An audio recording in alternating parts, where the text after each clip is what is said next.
Good day to you. Do you want me to move this over more? That's fine. Do you want to move your body over more? No, I'm fine. Okay. Didn't know your phone was Could there. have done without that. Didn't know your phone was there. I was moving it towards Why? you Why? because you're quieter than I am. Sometimes I can't even hear you. Well, that's how many hours of the day do we experience that?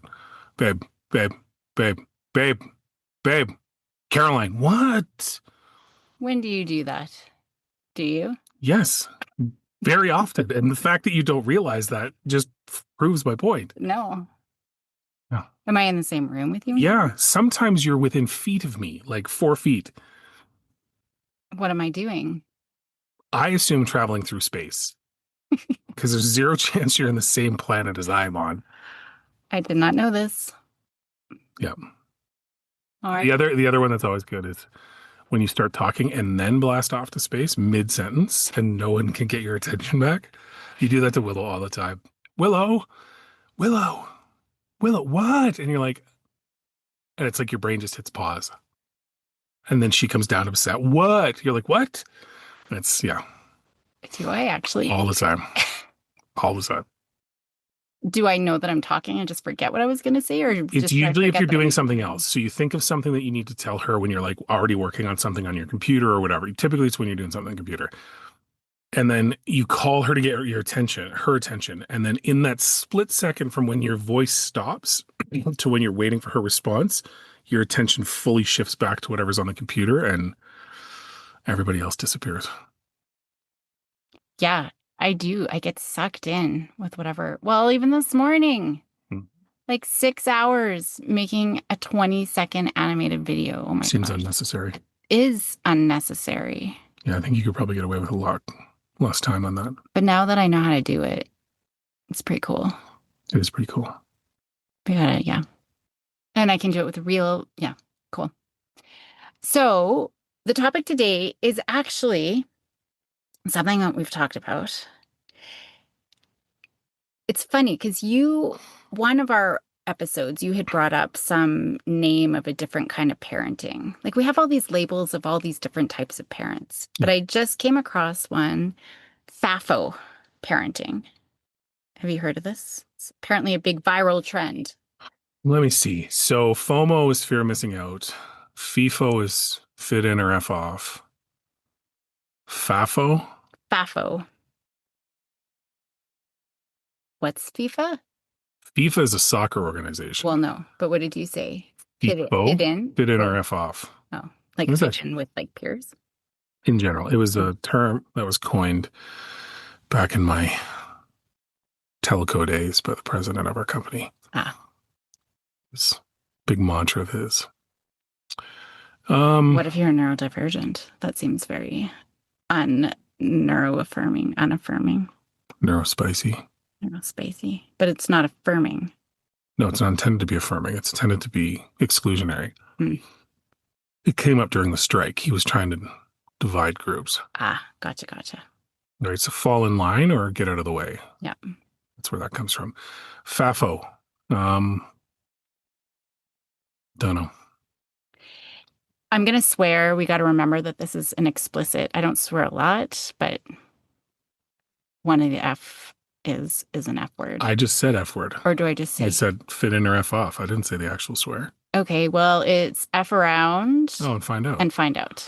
Yeah. Oh, so you have heard of it? Yeah. I've just never heard it in the acronym form. It's just authoritative parenting, really. That's all it is. It's natural consequences. Mm-hmm. I did that a lot this summer. Natural consequences. And Willow's like, this is not a natural consequence. This is you imposing a consequence. I'm like, okay, that's a logical consequence. So FAFO really is true natural consequence. We are not imposing anything. So I think that that's a big thing because I think sometimes parents confuse the two. Like, do you know the difference between natural consequence and logical consequence? Yeah, logical is one that's created as an outcome to whatever's happening, and natural is just what happens because you did what you did. Yeah. Yeah. Exactly. Like if you miss lunch and you're hungry, that's a natural consequence. We didn't have to impose it. So, yeah, I guess it's just, what are your thoughts on it? And I mean, obviously, I'll bring in my point of view. A lot of it is what we talk about, but So the context that I know it of is not parenting. It's more around it's a term that gets bantied around a lot with the current state of politics and Mhm. societal division and stuff, right? This is a lot of people consider what's happening south of us to be the find out portion of the F around, right? Which is you voted for this and now you have to live with it, right? And Right. to me, the problem I have with the term is, and again, I'll apply this back to parenting in a second, but the problem I have with the term is in its current widely used state, it is intended to create a sense of, I told you so. I told you so. I told you Mm, this was going to happen. This is what happens. You got to live with it now, which is true, right? And I do subscribe to it, the fact that if you're deliberately doing something obtuse and people are like, this is what's going to happen if you do this, and people still go ahead and do it and then try and complain about it. Yeah, you know what, dude, you were warned. But it gets applied to a lot of stuff. My concern with parenting is that it would take the same thing. I told you so. I told you right. so. I told you this was going to happen and you didn't listen to me. So to me, maybe that's not how it's intended, but I don't know that people have demonstrated the ability to demonstrate nuance when it comes to definition or application of terms or styles. So, and what I mean by that is if someone is only familiar with it in the context that I just described, there is zero chance they're going to change how they apply that to a parenting style. Right. They are going to apply it the same way no matter what, which inherently is not going to be constructive to the kid, right? Because Yes. it's just ultimately going to make them feel shame. It's going to punish them needlessly. And in a lot of cases, you're going to set them up for something as a failure point because you don't take the steps necessary to try and actually parent the situation. Right. That'd be my initial thoughts. And I could see it as a threat Yeah, too, like parents. And that's the thing, there is a delicate balance. I think there's a lot of learning that can come from natural sure. consequences as long as we don't step in, right? And it's we insert ourselves in this situation and we make it worse Yeah. because maybe we're threatening you're gonna lose your fingers if you don't put your gloves on, right? Or like, so we're using it threatening. We're using the I told you so. Or like you said, we're setting them up. We should never set our kids up Yeah. for failure. We can let them fail depending on what it is, Yeah. but we're not going to set them up. And you're right. We don't want to set in the shame piece. So empathy is still really important, right? To me, though, I think just as a whole, like we subscribe to that a lot, but we don't define it. Like our kids, we'll tell them, hey, don't forget a jacket today. But if I'm not going to fight you on it, if you truly want to leave the house in -30 without a jacket, great. You are going to find out. But there's a step involved where I'm like, hey, I've told you what I think you should do and why you should do it. If you're choosing to make a decision, okay, man, you're going to freeze, right? That to me is different than starting from a position of like if you frame something as F around and find out, right? That is a threat, Yeah. right? And in its original context, it's someone threatening me, like I'm going to fight you, and it's like, sure, dude, F around and find out what happens. Right. Because there's an active participant on the other side about to impose what that outcome is. Like, I don't see that term as a natural consequence adjacent term. I see it as I'm telling you something and I'm going to enact what I think is going to happen afterwards. Yes, it's been modified in different terms, right? Like the political stuff that I mentioned earlier or whatever. So yeah, I don't know that I like that term at all as a parenting term because it's truly you being contrarian. Like you're demonstrating that you're okay with a consequence that isn't necessarily natural. It can be avoided if you approach it differently. And to say F around and find out, that's a threat, right? It's no different than what are you going to do about it? Or what are you going to do about it? Well, I'm gonna punch. Great. F around and find out. It's all part of the same chain of confrontational, antagonistic language that I don't think it's not going to get you where you need to go. And frankly, all it's going to do is bring the same short-sightedness in your kid over time, and they'll apply the same thing to their view of the world. Simple as that, right? To me, yes, kids have to learn through natural consequence. We've experienced this so many times, right? But there's always a step where we're trying to establish the right path for them. And if at some point we have to just be like, okay, cool, I've explained it, I've tried to do it, I can't force you to do it. You make the decision you think is best. 99.9% of the time, we're proven right within an hour or two of the conversation, and it corrects itself, right? Without us having to threaten them, without us having to antagonize them or anything. So I think that'd be my one concern is it's got the same energy to me as a parent asking or openly talking about why should my kid get that when I didn't? That sort of mentality. Well, I had to walk to school uphill both ways. Cool. So you knew it wasn't good. You didn't like it. You have an opportunity to improve it for your kids. Why wouldn't you? Right? The F around and find out piece is very much that same energy, which is I had to go through it. Why should you have it any better? And that to me is just a crappy place to start anything from, right? Like it's no different than like debt forgiveness for students or like if you apply that same logic, say they find a way to cure cancer, all cancers overnight, but you had cancer or you lost someone to cancer. Are you really going to think that it's inappropriate for anybody else to not have to go through that because you went through it? No, that's a dumb way to approach life, right? So yeah, it sucks that you went through it. Yeah, you obviously recognize that it's a negative situation. You wanting someone else to go through that negative situation is more telling about your inability to be to what you said. No, there's zero empathy, there's zero support. You want someone to have a punitive experience because you had to go through something similar. That's a crappy place to live your life, man. It's just a crappy place because you're always then looking for a way to get back something you feel was taken from you that doesn't exist. When just let it go. Like, would it have been better if you didn't have to go through whatever you went through? Or if you effed around and found out the hard way and you see your kid about to have the same problem? What are you doing? Why would you want them to have to go through the same negative experience? You know what I mean? It just doesn't make sense. I need to start bringing a notepad in here because there's about 20 million things that I wanted to say in all of this, and I'm going to forget all of it. 20 million's a lot. Yeah, there's a lot. So, I mean, I do, yeah, I think a lot of what you described, I mean, there's an apathy, right? And a disconnection that disrupts the relationship and it's disrupting our working together, our cooperation. So I see that energy. And I think there's a few pieces here of laying down, like being proactive, and they're still teaching. You're not going to let a toddler touch the stove for No. the first time without telling them, right? Where there's some teaching. So that's that proactive piece kind of that you were talking about, right? We're not just going to let them go out in their princess dress in the middle of a winter storm and let them What kind figure of out. parent would do that? Not us.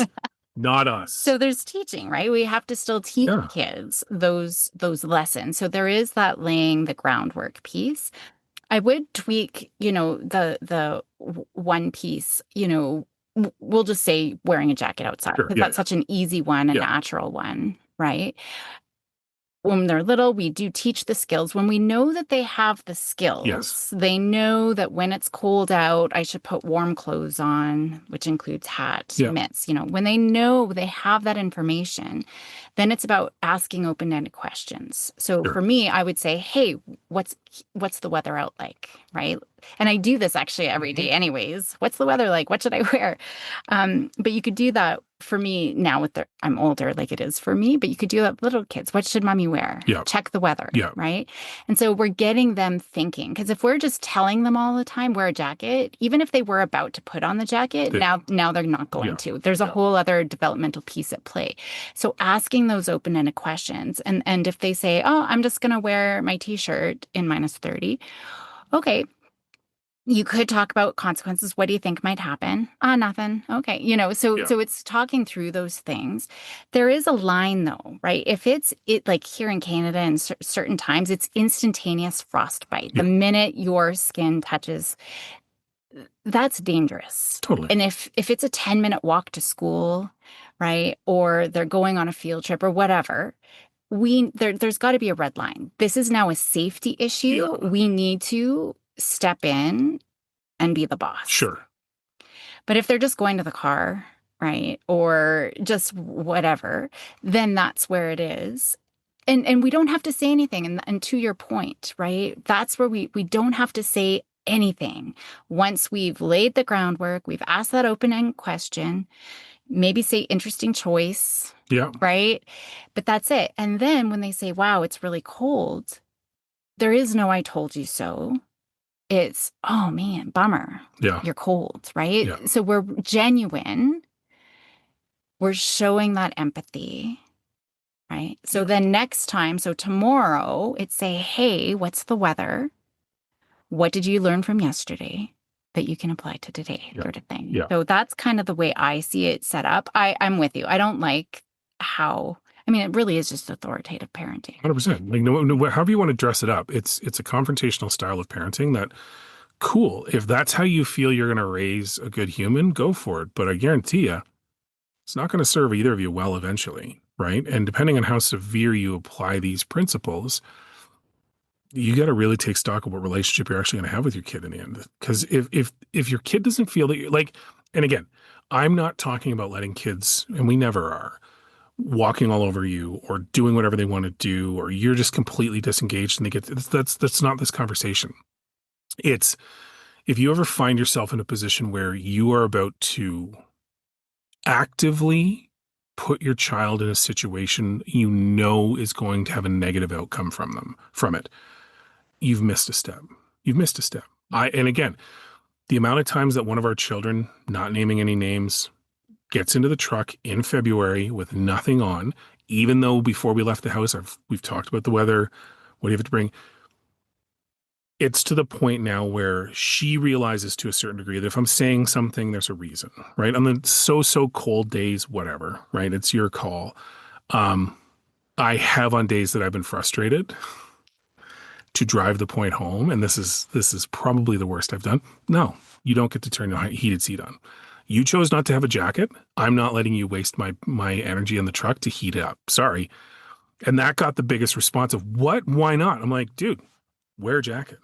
That's all you have to do is wear a jacket, right? Or let them sit in the back seat where there is no heated seats. There is not an option, right? Like, and it's not about punishment. It's about reinforcement of you can't skirt around the necessities because you think something else is going to be there. And again, it's not something I do all the time, but there have been times where I've been frustrated where it's like, nah, dude, I'm good, right? Would I do that all the time? No, because it's exactly what I don't think you should be doing. But it's in those moments of weakness where you do get frustrated. That's probably the worst. But at the end of the day, you've got to teach them to make the decisions that are going to guide them through the rest of their life. And it starts with, did you make your lunch? Did you pack your lunch? Right? Do you have it? What do you need for lunches this week? That's typically where we start our week is, yeah, Open-ended what do you question. need for lunches this week? And then, You say yes, no questions. yeah, It's the it's same always thing as telling them nagging that much and 100%. they're never thinking. 100%. And so that's kind of what we do. What do you need for lunches and snacks this week? So then they know, okay? And when we get it, all your stuff's here for lunches and snacks. Cool. How frequently do I see lunches packed by one of our children? Very infrequently. But again, that's her choice, right? I'll make sure it's used. I'll make sure we have it. It's whatever. But to your point, her coming home starving at the end of the day, that sucks, dude. What are you going to have for dinner? Because you're not getting a snack now, right? Like the natural consequences, you should have taken lunch, right? You had the opportunity.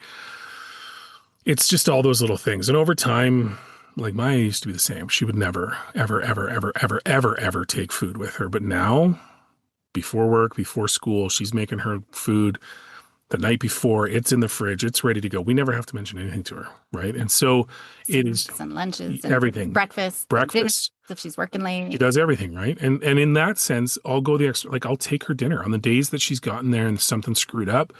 I know the rest of the time she's good about it. I'm not going to be like, sucks to be you. It's like, cool. Do you want me to bring you something when I pick you up? Do you want me to have food ready for you? I've delayed making dinner so that I knew when she was coming home it was ready for her and it wasn't cold. Like, and those to me are ways to reinforce that there's still support there because she's doing all the other stuff she needs to. My hope is the other child will enter into that stage eventually as well. Well, most of the time she goes to Tim's. So Oh, I'm very yeah, well aware of how she gets sustenance. yeah. Yeah. But it is, I mean, they do need the benefit of this. I wouldn't call it this, but of these natural consequences with the learning.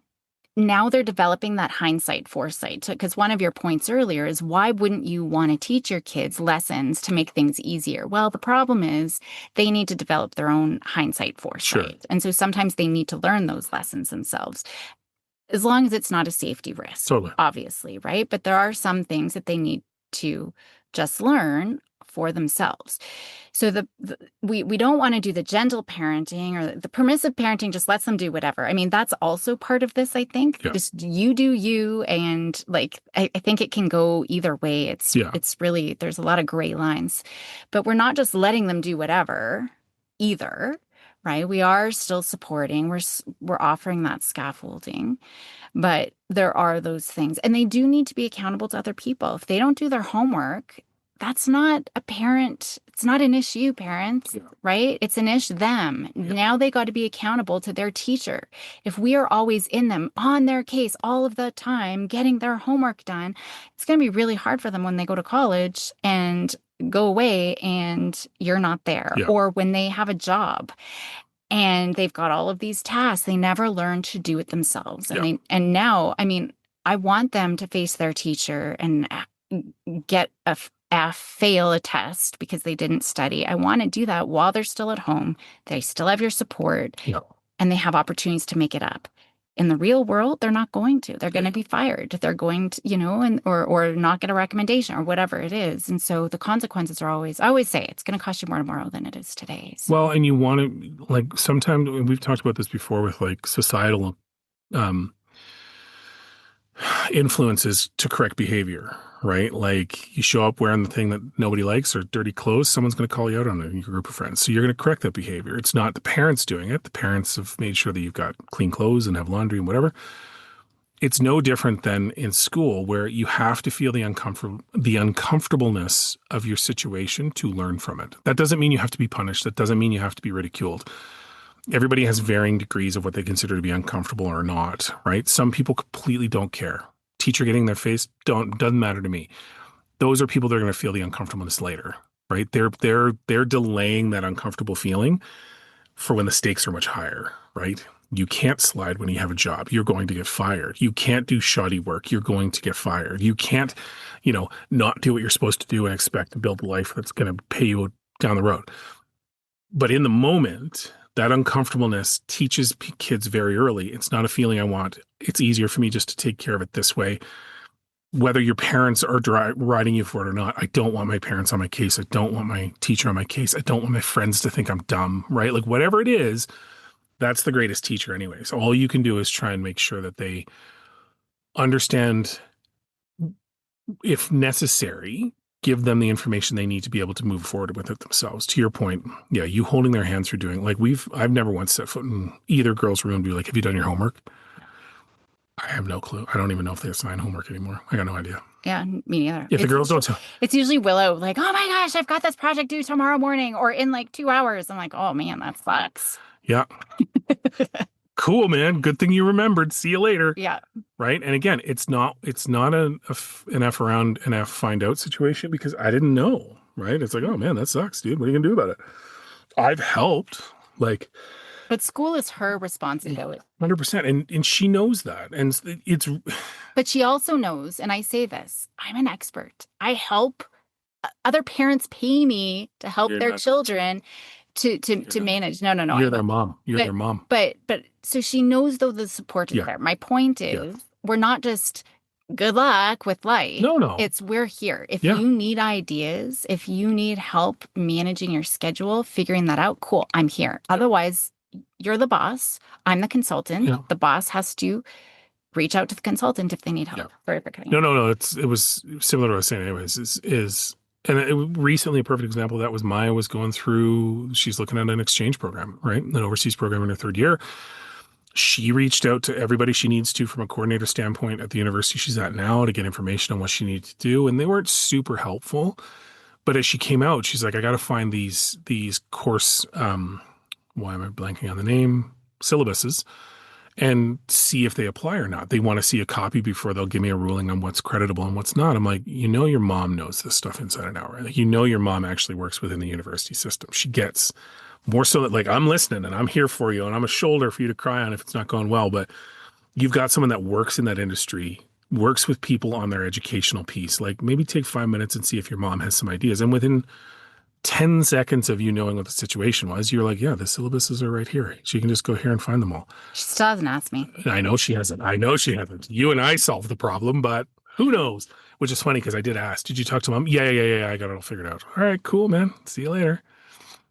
So according to her, she's got it squared. So we'll see. And that's fine. If Cool. she problem solves and figures it out, Yeah. I mean, that's great. If they can do that too. Yeah. But it's just, yeah, if they don't know what they don't know, right? And they don't have the skills and they don't, Yeah. that's where we're, or even just sometimes I'm like, hey, I've got some ideas. Yeah. And that's all it needs to be. And that's all we ever do is like, hey, if you ever want to talk about it, let me know. Right. And we'll leave it. Right. Because sometimes they do. Very often they won't. Right. Maya usually doesn't. Very rarely. She will sometimes. Willow will. I don't want your stupid ideas. And then she comes around. Like, 5 minutes later, she's back down. Yeah. So what are your ideas? And then I give it to her. And then she's like, your ideas suck. and then she does them. And then she does them Yeah. anyway. Yeah. She just needs you to know that she doesn't need you. Right. She's an independent woman that don't need no mom telling her what's happening. Yeah. Yeah. So that's it. Just, I mean, my take on this is just don't be a dick to your kids. Like really, like if you're coming at things from an antagonistic standpoint, you're going to get antagonistic outcomes. And similar to the kid that doesn't want the awkwardness of talking to their teacher when they screwed up and having to pay for it later, you're going to have to pay for that decision later yourself. If you decide that you would rather one up or play a gotcha on your kid and let them suffer through something, you're going to pay for that later. And even if that's not your intention, I don't. No, think I don't. Parents ever I get that. But afterwards, they're just so mad. Yeah. You just put your jacket. I told you so. Right. Oh, And yeah. it turns into that with their own frustration. Totally. Yeah. I'm not trying to paint a picture that parents are Machiavellian trying to mess their kids up, but just, yeah. I mean, at the end of the day, we've talked about before and you mentioned this, figure out what is a safety issue. What is a true life-altering or life-threatening situation? That's your line. Everything else doesn't matter. It really doesn't matter. You want to go out with a shirt with mustard on it? Cool, man. I don't care. You're the one that looks like a slob. I've got everything you need to make sure that your clothes are clean and easy to find.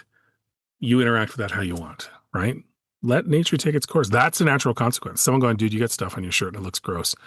Well, someone called you out on it. It wasn't your parents. And I personally would not do their laundry either. No. Nor would you care if you had mustard on your shirt because I've been in public with you. Yeah, no. I've looked at shirts and I'm like, wow, this has got a stain. Some vinaigrette of some sort from some salad eaten on the run. I know. All righty. Alrighty. Good day. Good day to you.